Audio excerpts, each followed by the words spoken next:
Viewers very warm welcome this show. मैं हूं कामरान शाहिद। आज बेनज़ीर भुट्टो साहिबा की बरसी थी। मुझे अभी भी याद है 27 दिसंबर का वो दिन।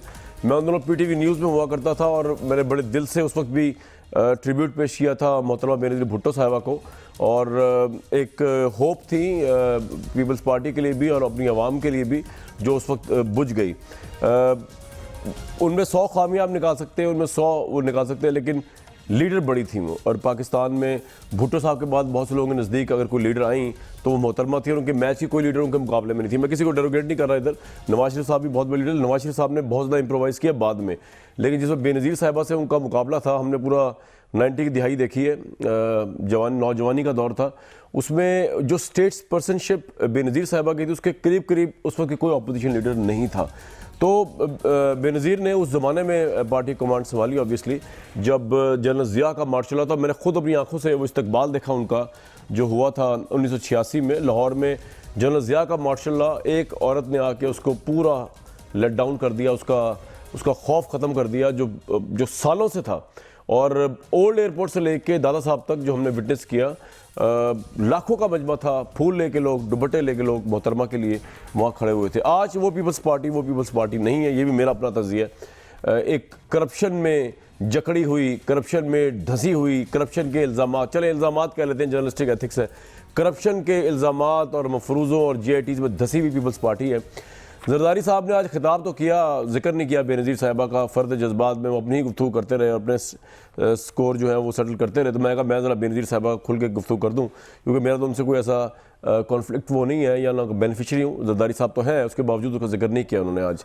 जरदारी साहब ने आज क्या कहा इस पर हम बात करते हैं, लेकिन मैं आपको एक दफ़ा फिर बता दूँ, आज से 1.5 महीने पहले मैंने जब ये कहा था कि पाकिस्तान की तमाम अपोजिशन में जेल में जाती नजर आई, तो लोगों ने कहा कि किस तरह का बंदा है, इस तरह की गुफ्तगू कर रहा है। लेकिन वो बात अभी सही साबित होती है। नवाज शरीफ साहब जेल पहुंच गए, ख्वाजा बरदरान जेल पहुंच गए, शहबाज शरीफ जेल में है, जरदारी साहब जेल में जाए ही चाहते हैं। ये मेरा तज़्ज़िया है, मुझे नज़र आ रहा है, मतलब वो इन्फॉर्मेशन कोई नहीं है, ये लग रहा है कि ऐसा होने लगा है।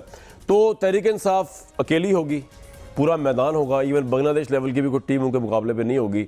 और आज की गुफ्तगू मुझे तो बड़ी फ्रस्ट्रेटेड लगी, लगा ऐसा कि वाकई जेल जाने लगे हैं। जरदारी साहब को सुनते हैं।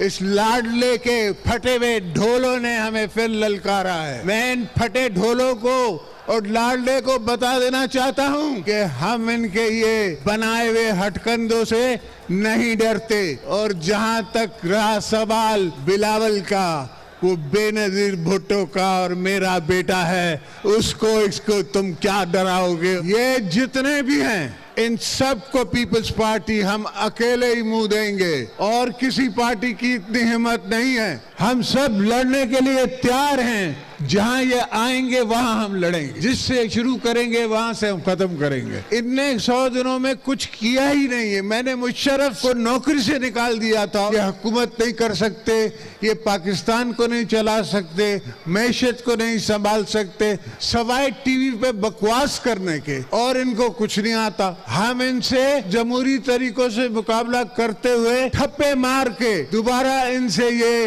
इलेक्शन जीतेंगे। ये फटे हुए ढोल पता नहीं कौन है जिन्होंने इमरान साहब को यहाँ तक पहुँचाया है, और लड़ने के लिए तो तैयार है, लेकिन वो पीछे मुझे माफ़ करे, मुराद सही साहब की हालत देखने वाली थी। वो बेचारा ने पता नहीं जेब में कुछ गया या नहीं गया। मुराद अली शाह साहब, उन्होंने उनकी जो हालत थी, क्योंकि हर जगह GIT में उनके दस्तखत आ रहे हैं, हर जगह उनके दस्तखत आ रहे हैं एज अ वज़ीर रेवेन्यू, हर करप्शन का जो मुबैना केस है उसमें उनके दस्तखत आ रहे हैं। उनकी हालत बड़ी ख़राब नजर आई, पता नहीं लड़ने के लिए वो आमादा होते कि नहीं। बिलावल साहब ने बड़ी धुआंधार तकरीर की, जनाब सुन लेते हैं।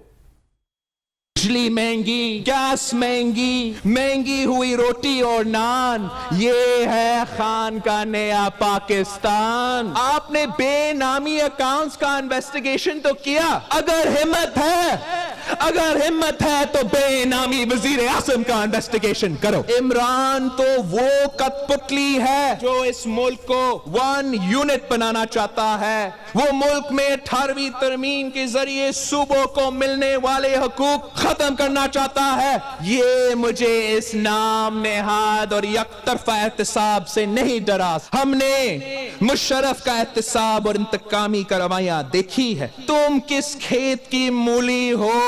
तुम तुम्हारी क्या हैसियत है? तुम तो सिर्फ कठपुतली हो, तुम्हारी दौरे तो कोई और हिला रहा है। ये क्या एहतसाब है जिसका निशाना सिर्फ और सिर्फ ऑपोजिशन के रहनुमा है? ये जो JIT रिपोर्ट है, झूठ झूठ और सफेद झूठ है। उन तमाम कुव्वतों को वाज़ेह पैगाम देना चाहता हूं, मैं तुमसे लड़ूंगा, तुम्हारे साजिशों से लड़ूंगा, तुम्हारे झूठ से लड़ूंगा, जुल्म के आगे डट जाऊंगा और तुम्हारे गुरूर को पार पार कर दूंगा। बिलावल भाई, अभी आप ये फरमा रहे थे कि ये कठपुतली हैं, ऑब्वियसली आपका इशारा एस्टेब्लिशमेंट की तरफ है, फिर आप कह रहे थे कि हमने मुशर्रफ को ये कर दिया। ये किस खेत की मूली है इमरान खान? ये उसी खेत की मूली है जिनको आप कह रहे हैं। बात तो वही बन गई ना, अगर आप इस्टेब्लिशमेंट कह रहे हैं कि वो खेत है जिसने इनको लेके आ गया है, तो फिर उसी खेत की मूली है। आपको समझ आ जाना चाहिए, इतना ईजी नहीं है। बहरहाल आई एम वेरी प्रिविलेज, मेरे साथ जो आज एनालिस्ट बैठे हैं उन्होंने तारीख को देखा अपनी आंखों से मदोजर तारीख का। हरदिल अजीज हमारे इम्तियाज आलम साहब, सर बहुत वार्म वेलकम। बड़ा से बाद आपको मैं देख रहा हूँ। लेफ्टिनेंट जनरल रिटायर्ड गुलाम मुस्तफ़ा साहब, बड़ा सही पैनल सामने बना हुआ है। अली अहमद कुर्द साहब, जो इस आज़ाद अदलिया कोई फैसला मानने को तैयार नहीं है, मेरे बड़े फेवरेट है ज़ाती तौर पे, उनके आइडिया से मैं एग्री करूँ या डिसएग्री करूँ। सलीम बुखारी साहब, बहुत रिस्पेक्टेड हमारे बुखारी साहब, उनको सोचते मुझे जो है एक अज़मत का एहसास होता है सहाफ़त में। अगर आप सबकी इजाज़त के साथ मैं कुर्द साहब से शुरू कर लूँ, अगर आपकी इजाज़त तो। जी सर, जनरल साहब नहीं सर नहीं, जनरल साहब पे क्यों इतना बारे सेंटर एजेंडा। राइट, कुर्द साहब आप सेट करें एजेंडा आपका। हजूर, ये GIT जो बन रही है, ये जिस तरह रो रही है पीपल्स पार्टी आज, आपको इनके आंसुओं से हमदर्दी है। जो मुल्क का मुबैना तौर पर पैसा लूटा गया आपका और मेरा, उससे हमदर्दी है, GIT बता रही है। व्हाट्स योर टेक कुर्द साहब? देखें कमरान शाह साहब, जनाब, हम और आप जितने रिस्पेक्टेबल गेस्ट आपके बैठे हैं, हमारा काम ये है जो तकरीबन जितना भी हम सच समझ सकते हैं और जितना भी सच बोलने की थोड़ी बहुत भी अगर हम में दिल और हौसला है, हमको वो बात करनी चाहिए। सही।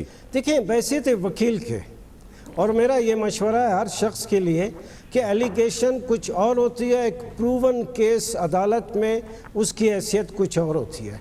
अब जब मीडिया आ गया, कैमरा आ गया और अब सारा प्रेस है और पॉलिटिकल पार्टीज़ के एक्टिवेटेड मोटिवेटेड पॉलिटिकल वर्कर्स हैं, तो सारे शहर में सारे टेबल टॉक पे हम यही बातें होती हैं जी। देखिए, मैंने पहले भी कहा, जरदारी साहब से गालबन कोई सारी ज़िंदगी मैं शायद नहीं मिला हूँ, या 10-15 साल से तो मैं नहीं मिला हूँ।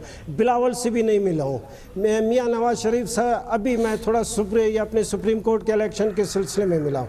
इनसे ना मैं इनके पार्टी का ताल्लुक हो, मगर मैं ये कहता हूँ कि जो सिलसिला इस मुल्क में चल निकला है, ये इस मुल्क को तरक्की की तरफ नहीं। सर, वो क्या सिलसिला है? इस मुल्क को पॉलिटिकल नहीं, यही सिलसिला है, ये एलिगेशंस का सिलसिला है। बल्कि मुझे खुशी हो रही है कि अब मैंने बिलावल की जो तकरीर के जो अभी मैंने सुने, ये मैं समझता हूँ कि अगर ये इसका लहजा है तो ये न सिर्फ पॉलिटिकल पार्टी को अपनी को ज़िंदा कर सकता है, बल्कि ये इस मुल्क में लोगों को जो पॉलिटिक्स आना चाहते हैं, जो सच सुनना चाहते हैं, मैं समझता हूँ ये अच्छी बात है। तो कुर्द साहब, ये आपके ख्याल में ये जो ओमनी ग्रुप, जाली खाते, अरबों रुपए का खसारा, सिंध गवर्नमेंट जिस तरह बेनिफिट दिया, ये तमाम चीज़ें जो एक ट्रांजैक्शन की सूरत में हमारे सामने आ रही हैं, बैंकिंग ट्रांजैक्शन, आपके ख्याल में सब बकवास चीज़ है, ये फजूल चीज़ है, ये गलत चीज़ है?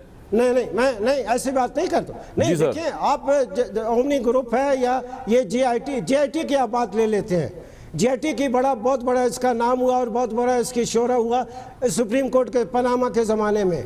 GIT बनाई गई और साफ तौर पे सुप्रीम कोर्ट के जजेस साहबान के चॉइस पे बनी गई, उनके कहने पे बनी गई, और उसमें एजेंसियों के आदमी भी डाले गए। उसी GIT ने नवा मुस्लिम लीग के मियाँ साहब के खिलाफ 3 रेफरेंसेस बनाए।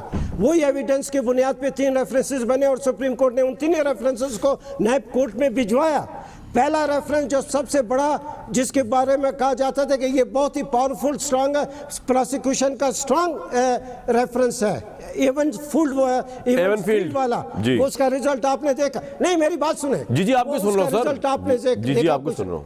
नहीं, दूसरी बात, अब उसके बाद 2 रेफरेंस आए, एक फ्लैगशिप वाला है, उसमें फिर मियाँ साहब जो है एक्विट हो गए। उसके बाद सिर्फ अल-अज़ीज़िया में तो सर फंस गए ना, भी एक मामूली सजा दी। तो मैं ये कहता हूं कि जीआईटी का कमाल आपने देख लिया, जो रेफरेंसेस उसने बनाया उसका रिजल्ट क्या निकला। ये जीआईटी सर, उस जीआईटी के ऊपर नवाज शरीफ फारिग हो गए, उनका कामा पकड़ा गया, वो तनख्वाह लेते पकड़े गए, डिक्लेयर नहीं किया हुआ था। और जरदारी साहब के मुतालिक भी अब और किसी चीज में अंदर जाए ना जाए, अब जो ईसीएल में नाम डाला गया है, उनका अपार्टमेंट उन्होंने कागजात नामजदगी में नहीं कराया, पीपल्स पार्टी रेफरेंस दे दिया, इलेक्शन सॉरी पीटीआई ने रेफरेंस दे दिया, इलेक्शन कमीशन ने एक्सेप्ट कर लिया, उस पर हियरिंग हो रही है, वो नाअहल हो सकते हैं, उन्होंने छिपाया है। हो जाए मगर इस मुल्क में जो एक सिलसिला चल निकला है इस सियासी का, पॉलिटिकल एक्टिविटीज़ का, मैं समझता हूँ इसको जारी रहना चाहिए। अगर ये आप पॉलिटिकल एक्टिविटीज़ को दबाएंगे, सप्रेस करेंगे, ये मुल्क आगे तरक्की नहीं करेगा, ये मुल्क वैसे पीछे जाता चला जाए। बुखारी साहब ये बताइए कि इनकी बात में तो बड़ा वजन है, लेकिन ये जीएटी वालों ने, ये फौजियों ने या इन्वेस्टिगेटिव अफसर्स ने तो नहीं कहा था कि ओमनी ग्रुप को 9-9 अरब रुपए के खसारे वाली चीजें दी जाए, इससे गवर्नमेंट खसारा, ओमनी ग्रुप फल फूल रहा है, वो ओमनी ग्रुप जरदारी ग्रुप में ट्रांजैक्शंस करे, बेनामी खाते, ये तो जीआईटी ने नहीं कहा। जीआईटी तो अब आई है 2018 में, वो भी सुप्रीम कोर्ट के ऑर्डर पे। ये करप्शन क्यों की गई? ये क्या फौजियों ने कहा था, सहाफियों ने कहा था, मैंने कहा था ये करने को? पहली बात तो एक बहुत शुक्रिया आपका कामरान, आपने मुझे मौका दिया है सर। एक तो मैं आपको हिस्टोरिकली थोड़ा सा करेक्ट करना चाहता हूँ, वो ये कि बेनज़ीर भुट्टो की जो स्ट्रगल का जिक्र आपने किया अपने बयानिए में, उसके साथ आप बेगम नुसरत भुट्टो का भी जिक्र अगर कर देते, जिसने असल में तमाम तर मिलिट्री लीडरशिप जो थी उस वक्त की, उसका प्रेशर बर्दाश्त किया था। कजाफी स्टेडियम लाहौर में आपने भी देखा, मैंने भी देखा, डंडे पड़े थे। जी जी सही कह रहे हैं आप, वो जो बेनज़ीर का दिन था इसलिए मैंने, जी आप सही कह रहे हैं, जी बिल्कुल सही। ठीक, दूसरी बात आ जाए अब अपने सवाल की तरफ। आपका सवाल जहां तक इसका ताल्लुक है कि लोगों ने जो करप्शन की है उसका पूछा, जीआईटी से क्या ताल्लुक है, हिसाब लेना चाहिए नहीं, इसके मैं आ रहा हूं, उसके बारे में कोई दो राय नहीं है। वो चाहे पीपल्स पार्टी है, चाहे मुस्लिम लीग है, जिसने इस मुल्क के वसाइल को किसी भी हैसियत में लूटा है, उनको स्कॉट फ्री नहीं जाना चाहिए, उनका हिसाब होना चाहिए, उनसे वसूली होनी चाहिए, इस पर तो दो राय नहीं है जी। लेकिन जहां आके एहतसाब का ये अमल कंप्रोमाइज हो जाता है, वो ये है कि ये अगर अक्रॉस द बोर्ड और इवन हैंडेड नहीं होगा तो इसके ऊपर सवाल उठते रहेंगे, इसकी क्रेडिबिलिटी अंडरमाइन होती रहेगी। ये नहीं हो सकता कि हुकूमती एहलकार चिल्ला चिल्ला के अकाउंटेबिलिटी की बात कर रहे हों और अपने पीछे 25-25 नैबिये और बेपना किस्म के क्रिमिनल, जिनको पहले वो क्रिमिनल खुद कहते थे, उनको अपनी पार्टी में ला के ड्राई क्लीन कर दिया है। ये है वो अमल जिसकी वजह से अकाउंटेबिलिटी का ये प्रोसेस कॉम्प्रोमाइज हो रहा है, और ये मैं समझता हूँ बहुत बड़ी ज्यादती है। इसी की वजह से लोग बच निकलेंगे इसमें से। अच्छा, लेकिन सर ये जरदारी साहब वाला जो केस है, ये हमारे लिए लम्हा फिक्रिया नहीं है कि इतनी बड़ी पार्टी जो है, अब देखें सिंध के हालात जो है, दहशतगर्दी के वाकयात हो रहे हैं, लेकिन वज़ीर आला से लेकर वहां की क़यादत तक करप्शन के केसेस की पेशियां भुगतेगी। अब लोग कह रहे हैं अब गवर्नर राज आ जाएगा, मतलब गवर्नर राज ना भी आए, ये किस तरह हुकूमत चलाएंगे इतने करप्शन केस के साथ? बुखारी साहब, कामरान, करप्शन पर तो मैंने कहा जीरो टॉलरेंस होनी चाहिए जी। इनके गलों में हाथ डाल के इनके पैसे वापस लेने चाहिए। मेरा टोटल ऑब्जर्वेशन, मेरी वाहद एक ऑब्जर्वेशन यह है कि खुदा के लिए इस अमल को जारी रखने के लिए इसको इवन हैंडेड और अक्रॉस द बोर्ड कर दें। जी वो तो बात सही है। ये तराना गाती रही कि ये टारगेटेड है। मैं दोबारा आपके पास, बुखारी साहब मैं दोबारा आपके पास आऊंगा, आपने मुझे बताना है कि इवन हैंडेड करने के लिए क्या किया जाए। इम्तियाज आलम साहब, आज जो बिलावल साहब स्पीच कर रहे हैं, जरदारी साहब स्पीच कर रहे हैं, जिन हालात में पीपल्स पार्टी है, आपके ख्याल में इसका जिम्मेदार ये मुबैना करप्शन केसेस हैं, इसमें इनकी अपनी हरकतें शामिल हैं, या ये सारा कुछ सिस्टम और बंदा चला रहा है, कोई स्टैब्लिशमेंट चला रही है, कोई और चला रहा है, और ये सब जमहूरियत के खिलाफ साजिश हो रही है, जैसे कि कुर्द साहब भी इन सो मेनी वर्ड्स कह रहे हैं?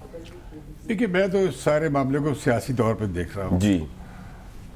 जो केसेस बन रहे हैं वो अदालतें जाने, इन्वेस्टिगेशन एजेंसीज जाने, वहाँ उनके वकील होंगे, ये करेंगे, वो मामला सामने आ जाएगा।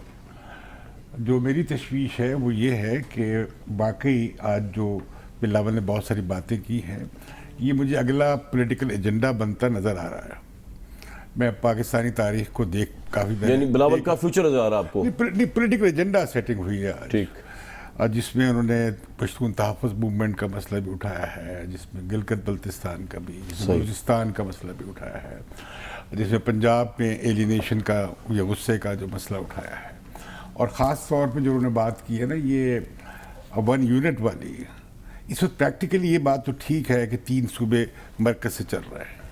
इमरान खान का सारा एजेंडा सूबाई है, और 2 जगह ले आए हैं वो प्रॉक्सी अपने डमी चीफ मिनिस्टर्स, वो चला रहे हैं सेंटर से, वहाँ लोग बैठे हुए हैं जो सारा। अच्छा, ये लग रहा है कि सिंध भी चलाना चाहते इसी हैं। तरह बलूचिस्तान में नज़र आ रहा है। अब रह जाती है सिंध की गवर्नमेंट। अगर आप अभी मैंने आ रहा था तो सुना कि चीफ मिनिस्टर सिंध का नाम भी ECL पे है, डाल दिया गया है। तो मतलब एक गवर्नमेंटल क्राइसिस तो क्रिएट होने जाएगा, शायद वो पकड़े जाएंगे मेरा ख्याल है। 3 रेफरेंस से रेकमेंड की JIT ने मुराद अली शाह के खिलाफ। जी। अब जब ये सूरत हाल बनेगी तो सिंध में गवर्नमेंटल क्राइसिस बनेगा, और अगर बात इससे भी आगे बढ़ाई गई तो फिर जाहिर है कि वहाँ पे कोई गवर्नमेंटल हुकूमती बहरान बनेगा। ठीक। और अब हम ये देख चुके हैं कि इसके पीछे एक 18वीं तरमीम हुई है। हम ये भी देखते हैं कि बड़ा मुबाहिसा हो रहा है कि मरकज़ और सूबों में फंड्स की क्या तकसीम हो। अभी IMF की तरफ से बातें आई जी जी कि 56% जा रहा है सूबों को, वो ज़्यादा है। और इसमें से जब बात आई कि KP ये जो ट्राइबल एरियाज़ में जो इस्लाह होनी है उसमें 3% के करीब खर्च होना है। जी जी। उधर नए NFC में जब तक सारे सूबे इत्तफाक नहीं करेंगे वो फैसला नहीं हो सकेगा। इसी तरह 18वीं तरमीम का मामला, जब तक कोई पार्टी तो आपके ख्याल में सिस्टम किस तरफ जा रहा है ये? मुझे लगता है ये जरदारी साहब जेल में जाते नजर आ रहे हैं मुझे देखिए ना, रिगार्डलेस ऑफ यहाँ तो पार्टी पॉलिटिक्स हो रही है, या मैं इमरान खान का हामी हूँ या मुखालिफ हूँ, या मैं पीपल्स पार्टी का हामी हूँ या मुस्लिम लीग के खिलाफ हूँ, तो उससे कतई नज़र हमें सोचना चाहिए। वो ये है कि मुझे ये नज़र आ रहा है कि सियासी पोलराइजेशन तकसीम और बढ़ जाएगी। मुझे नज़र आ रहा है कि सियासी कन्फ्रंटेशन बढ़ जाएगी। ये जो अभी बुखारी साहब ने बात की, बड़ी पते की बात की कि जब तक अकाउंटेबिलिटी जो है वो आप डीपोलिटिसाइज नहीं करेंगे, उसे गैर सियासी होना चाहिए। मेरे खिलाफ करप्शन केस बन गया, वो सियासी मसला क्यों बने? और दूसरी बात ये, अगर ये मुंतखबा होगी और एक तरफा होगी, लेकिन इम्तियाज साहब ये तो और सुप्रीम कोर्ट कर रही है, सिर्फ सियासी तो नहीं है। सिर्फ सियासी अपोजिशन करेगी, तो मुझे सुप्रीम कोर्ट से डर है। आपका प्रोग्राम मदद जगह बात कर दूंगा। अच्छा। हाँ, मैं बता रहा हूँ आपको, जरा अरेंजमेंट कर रहे हैं काम इसकी। भाई 10-20-30 सेकंड का टाइमर लगा दो इम्तियाज आलम साहब गुफ्तगू पे। वो ये है, नहीं कोई नहीं। वैसे मैं समझता हूँ कि जो मीडिया में हो रहा है, जो ट्रायल चल रहा है, और जुडिशल एक्टिविज्म, ये इनके लिए है, बोनापार्टिज्म के लिए है।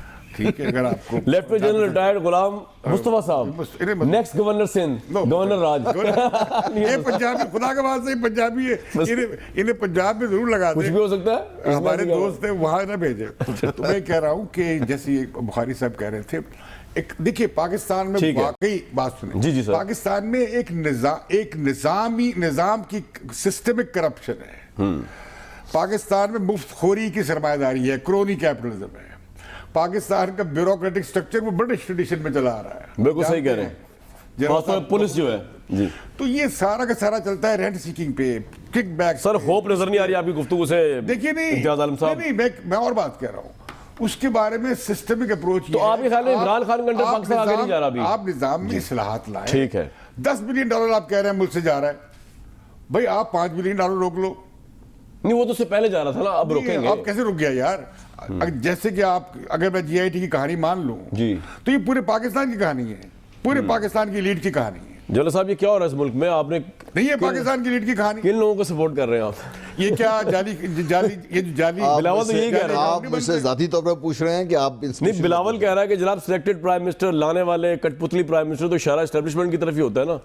तो मैं कह रहा हूं मतलब ये कि रिगार्डलेस ऑफ दैट, ये जरदारी साहब को थोड़ी ज्यादा नहीं हुई? बेचारे 12 साल पहले करप्शन केस भुगते, अब एक अंग्रेजी अखबार लिखा हुआ है ट्रायल बाय GIT, तो ये GIT के जरिए इनको अंदर भेजा जा रहा है यार, इलेक्टेड लीडर्स को। बड़ा इस मुल्क के साथ ज्यादती हो रही है। कुर्द साहब भी चीख रहे हैं। देखिए, मैं मायूस नहीं हूँ इन सब बातों के बावजूद। मैं समझता हूँ कि स्टेट अभी अपना कोर्स करेक्ट कर रही है। एक तरफ पेंडुलम रहा, फिर दूसरी तरफ पेंडुलम रहा।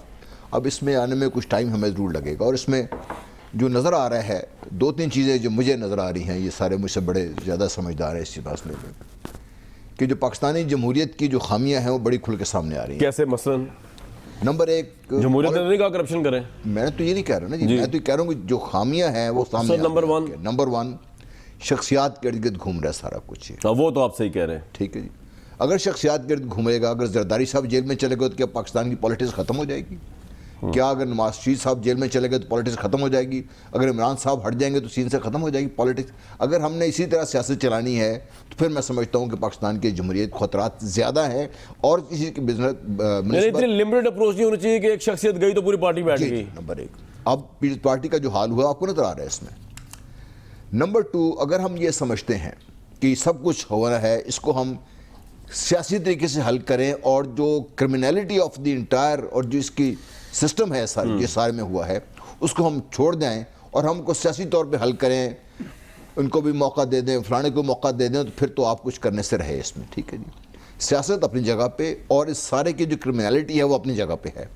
इसको टेक्निकल पे कैसे हैंडल किया जाता है कुर्द साहब बेहतर बता सकते हैं, क्योंकि लॉ का मसला है, मैं तो उस पर ज़्यादा बात नहीं कर सकता। लेकिन अगर इसको आपने सॉर्ट आउट नहीं किया, आपके ख्याल में नवाज शरीफ ज़रदारी से ज्यादती नहीं हो रही?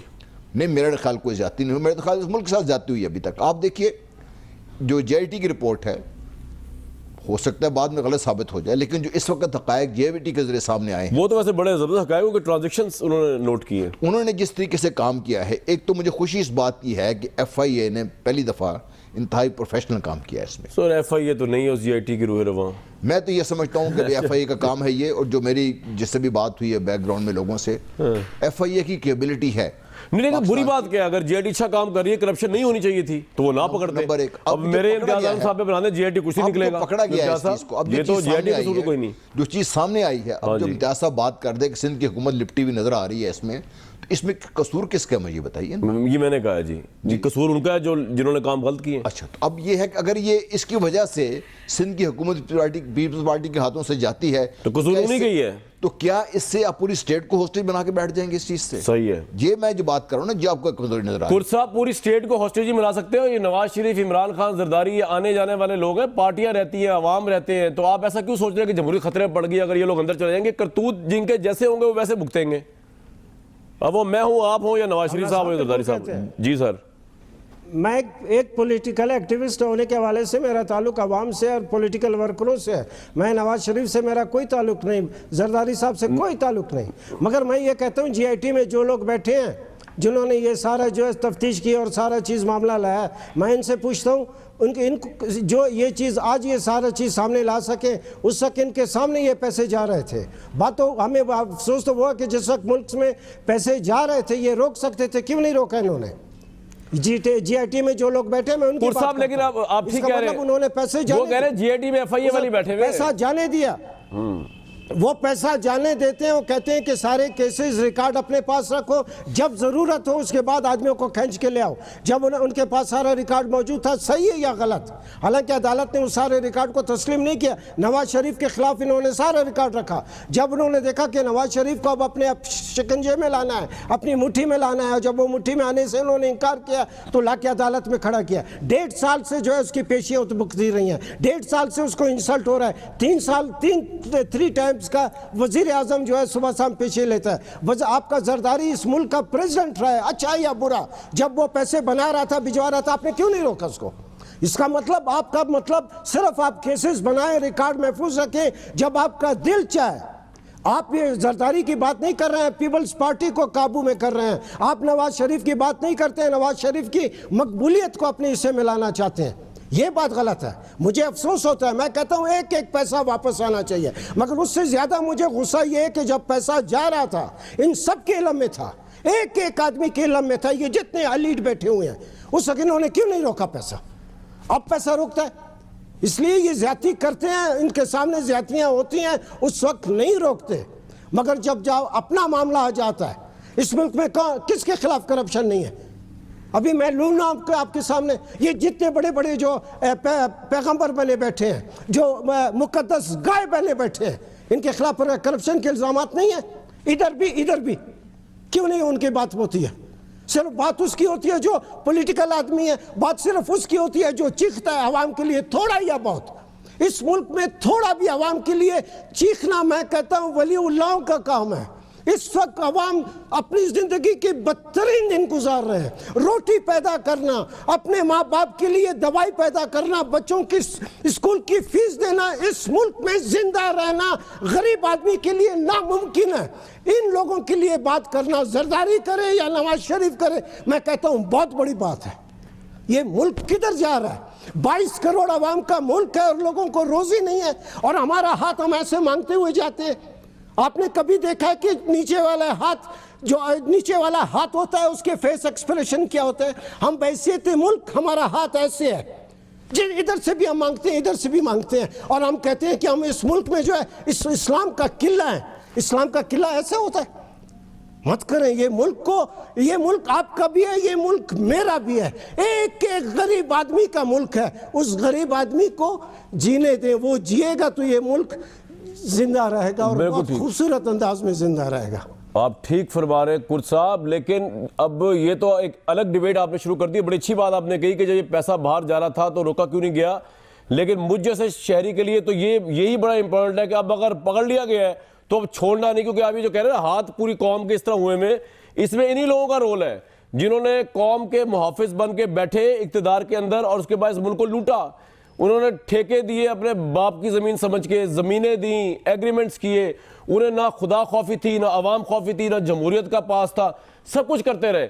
वो आपकी बात ठीक है कि उस वक्त ही पकड़ लेना चाहिए था, लेकिन अब वो नहीं हुआ। अब मैं उस घड़ी को वापस तो ला नहीं सकता, तो जो घड़ी आगे चलनी है पेंडुलम, उसमें तो इनके अंदर से निकाल लेने चाहिए पैसे। भाई इस कौम का हाल इस यहाँ तक पहुँचाने में इन पॉलिटिशियंस का मेजॉरिटी रोल है। कोई खजाने के अमीन थे, ये पब्लिक ऑफिस होल्डर्स थे, तो इस कौम को यहां तक लाने में जिन गरीबों का आप रेफरेंस दे रहे हैं कि लोगों के पास आंखों में आंसू है, मुंह में रोटी नहीं है, नवाला छीना किसने है? ये इन्होंने छीना है। ओमनी ग्रुप को दे दिया, 9 अरब का खसारा हो गया, हजारों एकड़ की जमीन दे दी। मतलब ये किसी के बाप का मुल्क था जनाब, आपको वोट दे के बिठाया, ऊपर आपने जो अवाम जो आपकी बॉस है जिसने आपको इस मुकाम पर, आपने उनको आपने गुलाम बना दिया, उनके पेट से आपने सब कुछ निकाल लिया। तो ये तो सर पैसा वापस आना चाहिए। मैं आपको जज्बात की कदर करता हूँ और आप सही कह रहे हैं, पहले होना चाहिए था, लेकिन देर है दुरुस्त है, छोड़ना नहीं चाहिए। अब चाहे वो मैं हूँ, वो इम्तियाज़ आलम साहब हो, अली अहमद कुर्द साहब हो, या आसिफ अली जरदारी साहब हो, ये कोई लॉर्ड साहब है इतने बड़े, या जनरल साहब हो, पकड़ लें इनको भाई। करप्शन किए जरदारी साहब या नवाज उतार आए हुए ऊपर से, इन्होंने पैसा लूटा तो जवाब देना पड़ेगा इनको। एक ब्रेक लेंगे जी। Viewers very warm welcome back to the show. हालांकि कुर्द साहब की गुफ्तगू में बड़ी हरारत थी, लेकिन लाहौर में सर्दी इतनी कोट पहनने पड़ गए। जनरल साहब आप पे बात ज्यादा हो रही थी कि आपने रोका क्यों नहीं उस वक्त, ताकि एहतसाब इंसाफ शफाफ लगता, क्यों नहीं रोका आपने? ये मुबैना तौर पर पैसे बाहर जा रहे थे। का इशारा जिस तरफ है वो मैं समझता हूँ कि वो बेहतर समझते हैं कि ये फौज का काम नहीं है रोकना जी। कम से कम पिछले 10-12 साल से जो हमारी जमहूरियत है उसका काम था रोकना, जो कुछ हुआ ये पिछले। अच्छा। और ये जो ओमनी ग्रुप का सारा इंसिडेंट जो हुए हैं ये 2010 ऑनवर्ड ये सुकत से हुए हैं, जब तक कायम अली शाह और ये सब मिलके किए। इसमें फौज का कोई किसी फौज तो हमेशा रहती है ना, वो देख तो रहती है। देख फौज का क्या काम है, आती रहती है। FIA था, उसको किसी ने काम करने नहीं दिया। आपकी नैब थी, ये FIA काम नहीं सर, ये तो हमारी एस्टेब्लिशमेंट की तलाश लाती है, और मैं कहता हूँ बड़ा अच्छा काम करते हैं हमारे, जिसके चाहे 2 नंबर खाते खोले। देखिए जब आप उनको बुला के लाते हैं, उनसे काम करवाते हैं। जी, सुप्रीम कोर्ट ने ऑर्डर किया था लास्ट टाइम भी, उनको आप काम करके बिल्कुल ठीक है। बुखारी साहब करें तो क्या करें, एक तरफ सुप्रीम कोर्ट GIT बना देती है, उसके अंदर वो खुद कहती है इस इदारे के अफसर होंगे, दूसरी तरफ जब वो GIT काम करती है, एविडेंस लेके आती है, तो कुछ साहब नाराज हो जाते हैं, कह रहे हैं जी पहले कहां पे आप सो रहे थे, अब क्यों आप आ गए? तो बुखारी साहब क्या किया जाए, हल क्या है इसका भाई? मेरे ख्याल से कुर्द साहब ये बिल्कुल नहीं कह रहे हैं कि जिन्होंने मुल्क के रिसोर्सेज को लूटा है, वसाइल को लूटा है, उनको कुछ ना कहें। मैं आपको एक तवज्जो एक और तरफ दिलवाता हूं कामरान, और फिर आप बाकी साथियों से भी पूछिएगा। जी सर बताइए। पनामा जहां से ये सारा सिलसिला शुरू हुआ है, वहां 480 लोगों के नाम थे, उनका बाकियों को क्या हुआ? वो किसके रिश्तेदार हैं, किसके मामे चाचे हैं, जिनको कोई पूछने वाला नहीं है। नैब जिसके पास 400 से ज्यादा केसेस पेंडिंग हैं, उसमें ये 6-7 नाम छोड़ दे, बाकी के किसके मामे चाचे हैं, उनको कोई क्यों नहीं पूछ रहा भाई? तो जब आप ये करेंगे तभी तो वो सारे का सारा प्रोसेस जो है वो कंप्रोमाइज हो जाता है। मैं बार बार अपनी बात कह रहा हूं, आपकी तवज्जो में हासिल करने में नाकाम रहा हूं बुरी तरह से। भाई मेरे जरदारी साहब उस वक्त तक उनको बहुत अजीज थे जब बलूचिस्तान की हुकूमत तलवानी थी, जब सेनेट का चेयरमैन इलेक्ट कराना था उनसे अच्छा कोई आदमी नहीं था, जब उसको इलेक्शन से परे रख के प्राइम मिनिस्टर को इलेक्ट करवाना था, स्पीकर को इलेक्ट करवाना था, चीफ मिनिस्टर को इलेक्ट करवाना, ये आप सही कह रहे हैं, पीपल्स पार्टी से बेहतर कोई नहीं था। अरे जरा मेरी तवज्जो, अल्लाह के वास्ते मुझे अपनी तवज्जो के काबिल समझिए। सर इसी पर बुनियाद करके बाकी सारी तवज्जो आपकी तरफ ही है, सारी तवज्जो आपकी तरफ ही है, हालांकि वी आर सेम जेंडर, फिर भी आपकी तरफ तवज्जो है। बताइए क्या जी फरमाइए। कामरान मैंने आपकी कोर्ट में बॉल फेंक दिया है, ठीक है सर, ये आपका पॉइंट आ गया और बड़ा वैलिड पॉइंट है। इम्तियाज आलम साहब बताइए इस पे क्या कहूँ मैं? आप जो चाहे कहते, उन्होंने कहा है कि जब जरूरत होती है, वही बात जो कुर्द साहब ने की उसी को बढ़ाया उन्होंने। ये ओमनी वाला मामला तो 2015 में भी हमें मालूम है, छापे पड़े थे और ठीक है कुछ हुआ था। वो ये कह रहे हैं कि बुखारी साहब कभी कभी अच्छी बात भी कर लेते हैं कभी कभी वो ये कह रहे हैं कि जायज़ तौर पे कह रहे हैं कि जब पनामा में कितने लोग थे बाकी, आप सिर्फ पॉलिटिक्स शुरू कर रहे हैं। मैं जनरल साहब की बात का रिस्पॉन्ड करना चाहता हूँ, वेरी इंटरेस्टिंग। 10 साल में जो सो कॉल्ड जमहूरी अबूर था, इसके सारे प्राइम मिनिस्टर्स केसेस भुगत रहे हैं या भुगतने जा रहे हैं? जी, या जेल जा रहे हैं? 5 एक हमारे जो दूसरे हैं, क्यों भुगतने जा रहे हैं? मैं अर्ज करता हूँ, मैं एक फैक्ट बयान कर रहा हूँ। लीडर ऑफ द अपोजिशन, मौजूदा लीडर ऑफ द अपोजिशन पिछला खुर्शीद शाह साहब, पंजाब का लीडर ऑफ द अपोजिशन भी जा रहा है। वो तो चले गए जेल में, नैब की तहवील में ही है शहबाज शरीफ तो। अच्छा, आप हमजा की बात कर रहे हैं। जी जी जी। तो मैं ये देख, प्रेसिडेंट जरदारी, तो हमें नज़र आ रहा है कि जो पिछली सारी ट्रांजिशन है, ये जनरल साहब जो शायद ऑथर हैं इस सारी कैंपेन के, ये शायद बताना चाह रहे हैं कि 10 साल की ट्रांजिशन जो थी, सारी के सारे खोटे सिक्के थे और करप्ट लोग थे, बदमाश थे। अब अच्छा सिक्का आ गया। अच्छा, अब बड़ा, अब तो हम नहीं बता रहे, कुछ तो कोर्स ने बताया, आ गया, कुछ तो कोर्स ने बता दिया। देखिए आप, let me correct you sir, हम सब कुछ हम नहीं बता रहे, ये कोर्स आप खाते भी बता रहे हैं, खोल के खाते आपके सामने खुद आ रहे हैं आपके सामने। हम ये जो अत्तार की दुकान पे इतर बेचने वाले लोग हैं, इनसे खूब वाकिफ हैं। ये 1949 से शुरू हुआ और लियाकत अली खान के ज़माने से शुरू हुआ, जब प्रोडा आया, फिर एब्डो आ गया, फिर पौडा आ गया, फिर ये सारा काम क्या हुआ? उससे क्या हुआ कि अगर कोई अच्छा काम भी होगा ना अकाउंटेबिलिटी का, तो पॉलिटिशियन क्या देखिए जी पूरी तारीख है, मैं भी कहूँगा बतौर एनालिस्ट हिस्टोरियन के, ये पाकिस्तान की हिस्ट्री है। तो लिहाजा मैं समझता हूँ कि इसका और तकाजा है कि आप इस साहब को हर तरह की सियासी कंसिडरेशन से ऊपर कर दें। बिल्कुल सही है। और हुकूमत का क्या काम है?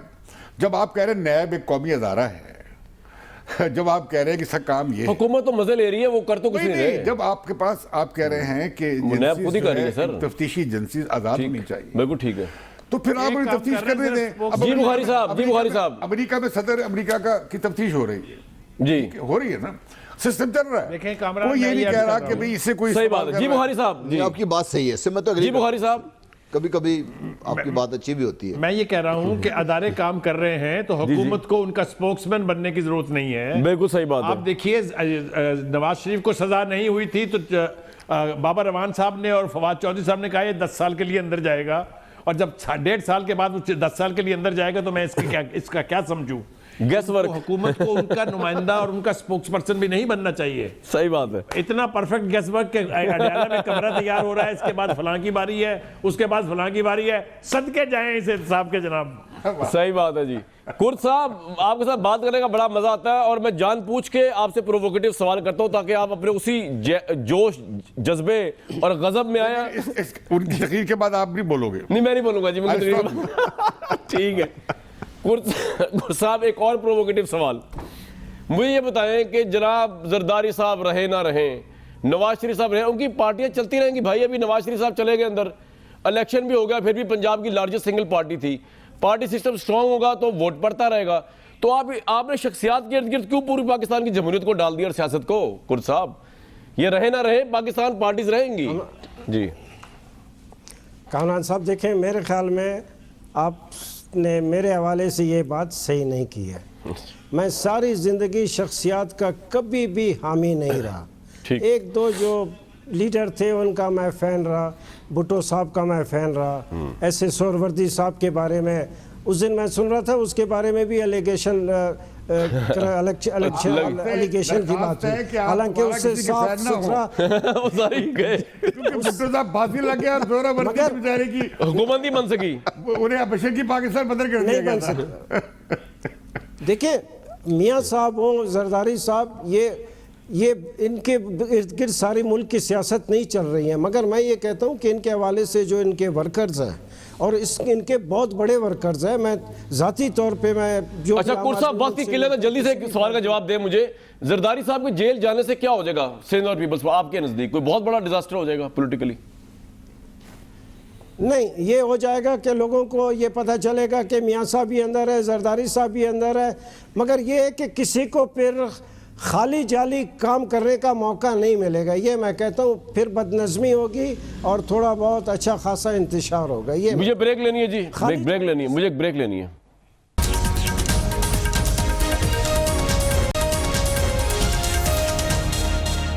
जरदारी साहब के पास अभी टाइम है 31 तक का, लेकिन हमारे दामन वक्त में व्यूज गुंजाइश नहीं। नेक्स्ट वीक तक के लिए दीजिए इजाजत।